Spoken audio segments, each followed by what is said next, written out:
Oke, halo selamat siang teman-teman.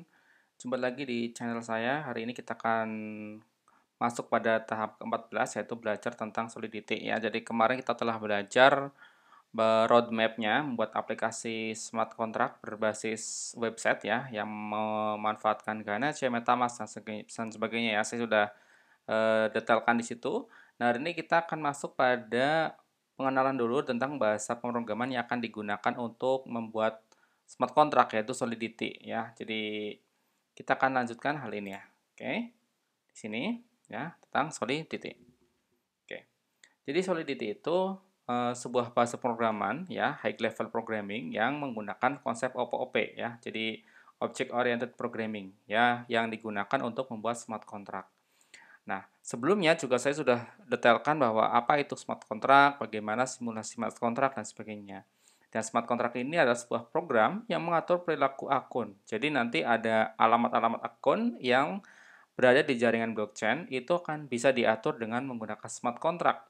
Nah, tentunya akun-akun tersebut harus menyetujui dan menandatangani dari si smart contract ini.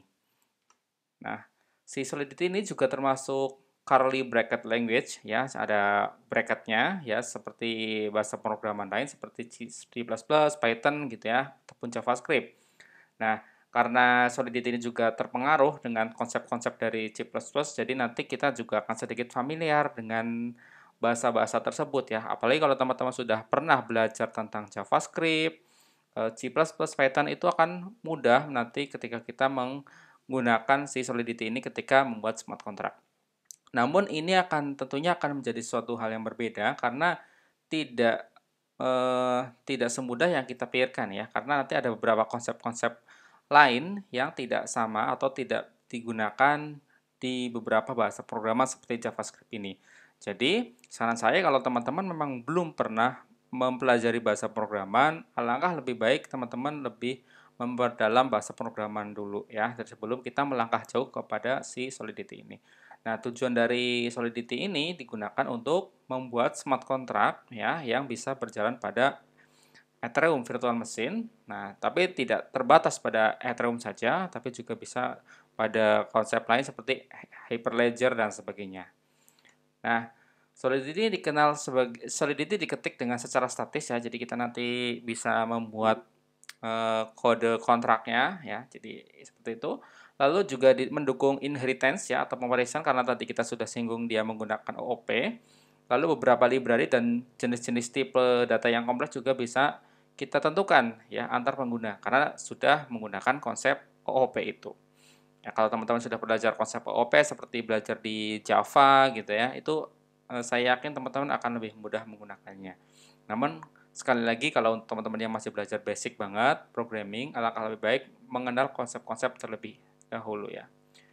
Dan contoh-contoh pengaplikasian smart contract yang paling umum, nah ini saya ambil langsung dari situsnya, nah, yang paling sudah dicontohkan langsung smart contract yang digunakan ada e-voting berbasis blockchain ya, ada crowdfunding ya untuk donasi gitu ya dan sebagainya, ada lelang buta, ada juga multi signature wallet ya. Contoh e-voting ya kita bisa melakukan voting misalnya pemilihan presiden gitu ya, kita bisa menggunakan itu, tapi semuanya harus menggunakan konsep smart contract. Artinya, setiap anggota-anggota yang ingin melakukan voting harus terdaftar dulu atau didaftarkan dulu pada jaringan blockchain dan mereka harus menandatangani smart contract tersebut. Nah, saat menerapkan kontraknya, maksudnya ketika kita menggunakan Solidity untuk membuat smart contract baru, karena Solidity itu masih terus berkembang ya, jadi terus update gitu ya bahasa programannya. Setiap waktu mungkin ini bisa dibilang sangat cepat untuk rilis versi terbaru. Oleh karena itu kadang-kadang ada beberapa kode-kode kontrak Solidity yang sebelumnya itu tidak bisa diaplikasikan. Oleh karena itu nanti kita harus mendefinisikan tipe-tipe atau apa ya versinya ya versi-versi Solidity itu kapan gitu ya. Jadi misalnya kita saat ini saya 0.8. Oleh karena itu saat ini si Solidity ini menggunakan versi 0.x. Nah, sekarang udah versi 0.8 saat video saya dibuat. Nah, yang lebih penting harus kita pahami bahwa ketika kita menggunakan Solidity untuk membuat smart contract, ada dua bagian umum yang harus kita pahami. Karena setiap smart contract itu memungkinkan kita melakukan transfer ya, transfer cryptocurrency yaitu berupa Ether ya, misalnya karena smart contract itu sudah disetujui ya oleh beberapa anggota, yaitu maka ada kemungkinan antar anggota itu terjadi proses transaksi yaitu mengirimkan Ether ke smart contract tersebut, ataupun dari smart contract tersebut akan dikirimkan kembali ke kontrak lain ya, ataupun address lain gitu ya. Jadi memungkinkan kita mengirim ke smart contract, kemudian smart contract juga mengirimkan kembali ke address ataupun kontrak lain. Nah, kita juga akan mengenal gas Ethereum ya. Jadi karena smart contract itu berupa sebuah transaksi, maka dia akan dikenakan gas. Lalu apa sih gas ini ya? Kalau gas itu kalau kita baca, nah saya ambil dari beberapa situs, saya rangkum. Nah, gas ini adalah tarif internal untuk menjalankan sebuah transaksi auto contract dalam Ethereum. Jadi, kalau ada sebuah transaksi maka dikenakan tarif. Nah, tarif ini dinamakan gas kalau di Ethereum. Nah, lebih umumnya yaitu Ghost ini digunakan untuk mengatasi seringan denial of service ataupun looping yang tidak terbatas. Oke, nanti saya jelaskan tentang DOS ini ya. Gas bisa dilihat ketika hendak melakukan withdraw dari salah satu wallet yang ada di bursa kripto. Jadi teman-teman kalau melakukan withdraw atau pengambilan Ether ya ke dompet kalian gitu ya, wallet kalian, itu akan melihat adanya penarikan sejumlah gas. Nah, ataupun kalau kita mau nanti belajar smart contract juga ada, setiap transaksi mengirimkan ataupun mengambil dana Ether gitu juga akan terjadi gas. Walaupun yang kita kirimkan berupa 0 Ether itu tetap ada biaya transaksinya atau gas ini. Nah, tujuannya tadi sudah dijelaskan bahwa untuk mengatasi serangan dari DOS ini ya, denial of service ini. Lalu untuk penerapan biaya transaksi ini yang tinggi, jadi ada kalanya gas ini biaya tinggi karena biasanya ada sebuah token atau kripto itu harganya masih murah. Nah, kalau ada kripto baru, misalnya token apa ya yang merupakan turunan dari smart contract itu masih baru, belum ada harganya, biasanya gasnya lebih tinggi dibandingkan untuk token-token yang memang sudah memiliki harga tradingnya tinggi. Nah, gitu. Lalu si miner pada blok Ethereum juga bebas untuk mengabaikan transaksi yang batas harga gasnya terlalu rendah. Jadi kalau terlalu rendah bisa diabaikan. Lalu tadi saya juga bahas tentang DOS. Jadi kalau karena gas ini digunakan untuk mencegah loop ya, mencegah DOS ini dari loop yang terbatas. Karena apa? Karena agar si penyerang ini terus dikenakan biaya gas. Nah, mereka juga akan berpikir ketika, wah saya nyerang lagi, looping lagi, dia juga akan terkena gas terus ya. Jadi ada potongan harga. Dan ini untuk mencegah hal-hal seperti ini. Nah, untuk sistem gas ini sama, mirip dengan KWH listrik ya. Namun kalau dalam Ethereum ini, yang memulai suatu transaksi dan menentukan harga gas, yang kemudian miner bisa milih untuk menerima atau tidak. Jadi nanti ada kesepakatan biaya transaksinya atau gasnya berapa. Nah, harga gas per transaksi atau per kontrak telah ditetapkan untuk menangani sifat Turing complete, ya, Turing complete dari Ethereum dan Ethereum Virtual Machine untuk membatasi loop tak terbatas, ya. Jadi dengan adanya gas diupayakan bisa mencegah adanya serangan DOS ini. Nah, untuk compilernya, ketika kita nanti belajar smart contract ya menggunakan Solidity ini, Solidity bisa dikompil dengan IDE namanya Remix. Nanti kita akan jelaskan pada video selanjutnya, video ke-15. Ataupun kita juga bisa menggunakan Get ya atau Go Ethereum. Namun untuk Remix ini saya rasa lebih mudah, apalagi untuk kita yang pemula menggunakan Solidity ya dibandingkan menggunakan Get ya. Kenapa? Karena kalau kita menggunakan Get kita harus download, nanti kita membuat private kontraknya gitu ya, ngambil data yang cukup besar dari Ethereum untuk private networknya dan sebagainya. Jadi nanti kita akan belajar menggunakan ini aja ya, menggunakan Remix IDE yaitu berubah online browser. Jadi kita tinggal buka browser, kita bisa coba-coba menggunakan Solidity untuk membuat smart contract. Oke, ini sama ya. Untuk fitur-fitur di bahasa pemrograman Solidity ini umum ya, ada komentar, ada primitive type, integer dan sebagainya gitu ya. Misalnya ada string, mendukung array, ada statement ya, ada boolean true false, ada conditional if else, ada arithmetic ya, ada looping, ada variable, ada literals, ada pun metode-metode yang bisa kita gunakan.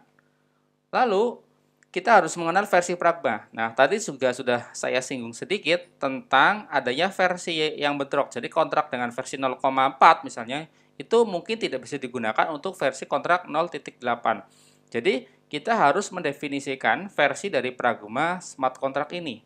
Nah, contohnya adalah misalnya ada tanda kutip seperti 0.40, artinya compiler ini versinya 0.40 tapi tidak untuk atau kurang dari 0.5.0. Ini versi Pragma juga harus bisa definisikan pada awal baris file Solidity kita. Ada juga dokumentasi NatSpec-nya pada umumnya. Ya, teman-teman kalau membuat sebuah file coding ya, biasanya ada NatSpec-nya ya. Contohnya ada title, ada author notice gitu ya, ada def, ada parap, ada return. Nah, ini contoh-contoh NatSpec-nya. Nah, ini juga bisa berlaku di Solidity ini. Nah, title misalnya ini adalah judul untuk mendeskripsikan kontrak yang berada di atas definisi kontrak ya, ada author, siapa pembuat kontraknya, ada notisnya ya, dokumentasi pengguna, lalu ada dev-nya, nah, siapa pengembangnya, ada parameternya ya, seperti ada return-nya juga, jenis-jenis si function ini akan mengembalikan nilai apa dari sebuah fungsi kontrak itu. Nah, si Solidity juga mendukung inheritance. Jadi kita ketika sudah membuat sebuah kontrak baru ya, itu bisa diturunkan nih apa saja function-functionnya dan sebagainya ya, karena sudah mendukung konsep OOP. Jadi kita bisa turunkan functionnya, beberapa metodenya dan sebagainya gitu. Nah, kita juga bisa menggunakan struct ya. Jadi di smart contract yang menggunakan Solidity juga menerapkan struct. Nah, sebagai contoh, kalau kita telah belajar OOP, kita kenal seperti ini, versi-versi seperti ini ya. Misalnya kita ingin memilih kontrak yang mendaftarkan orang dan aku kan melakukan berulang kali. Jadi struct orangnya, personnya, dia terdiri dari string name, birthday, gender, dan sebagainya. Lalu kita nanti ketika kita mapping, kita bisa ngambil misalnya ID-nya saja kayak gitu. Jadi struct ini akan kita terus gunakan nanti ketika kita membuat smart contract di Solidity.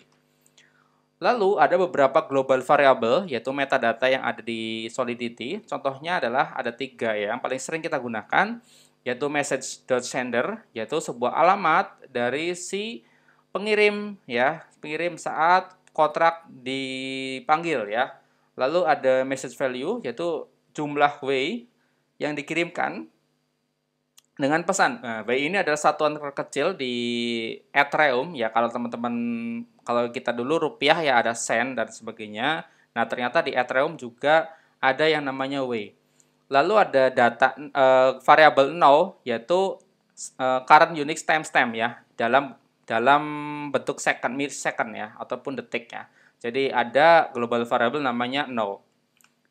Nah, untuk jenis visibility, untuk beberapa fungsi dan state variable yang ada di Solidity, kita juga akan menggunakan seperti public, privacy gitu ya, ada internal, ada eksternal. Nah, mirip-mirip lah kayak di bahasa-bahasa pemrograman berbasis objek ya, OOP gitu ya. Mirip-mirip. Kayak public gitu ya, dapat dipanggil secara internal atau dari pesan, default untuk functionnya gitu ya. Ada pribadi, hanya dapat dipanggil dari kontrak yang ditentukan dan bukan dari kontrak turunan. Nah, karena dia sudah privat. Lalu ada internal. Nah, ini bedanya adalah dia dapat dipanggil dari kontrak yang didefinisikan dalam atau dalam kontrak turunan. Oke, jadi karena ada inheritance itu masih bisa dipanggil. Lalu ada eksternal, yaitu dia kondisinya adalah hanya dapat dipanggil dari kontrak lain dan melalui transaksi, tidak dapat dipanggil secara internal. Itu beberapa jenis visibility, mirip-mirip lah dengan konsep OOP pada Java ataupun C# ya teman-teman ya, karena ini bahasanya OOP. Nah, untuk the destination address.send ataupun current address.balance itu kita akan gunakan destination address.send untuk mengirim way ke alamat tujuan dari kontrak saat ini. Oke? Kita gunakan itu ya. Jadi kalau kita ingin mengirim way ke alamat tujuan dari kontrak sekarang, kita gunakan destination address. Lalu kita gunakan current address balance untuk meriksa saldo current address. Jadi ada dua jenis function ini, metadata yang ada sudah di Solidity bisa kita gunakan baik itu untuk mengirim ataupun mengecek atau memeriksa saldo saat ini, atau misalnya ada orang ke A, ada orang ke A, kita bisa cek saldonya. Nah, gitu. Oke, terus saya rasa cukup ya teman-teman ya untuk pengenalan dasar Solidity. Nah, nanti setelah kita berbicara tentang Solidity, nanti kita akan memahami juga tentang IDE ya atau compiler-compilernya. Kemarin kita sudah coba-coba install Get, tapi saya pikir bahwa menggunakan Get ini ribet dan untuk pemula nanti banyak prosesnya. Jadi saya putuskan untuk menggunakan browser ya. Jadi menggunakan IDE yang namanya Remix ya. Jadi setelah video ini yaitu video ke-15 kita akan bahas sedikit tentang si Remix ini. Oke ya teman-teman, saya rasa cukup untuk pengenalan dasar ya tentang Solidity. Nanti akan lebih jelas ketika kita melakukan praktikum Solidity. Teman-teman juga akan mengetahui hal ini lebih lanjut ya ketika nanti membuat kontrak secara langsung dengan bahasa pemrograman Solidity. Oke, dari saya rasa cukup ya teman-teman ya. Sampai jumpa di seri video blockchain ke-15. Oke, terima kasih.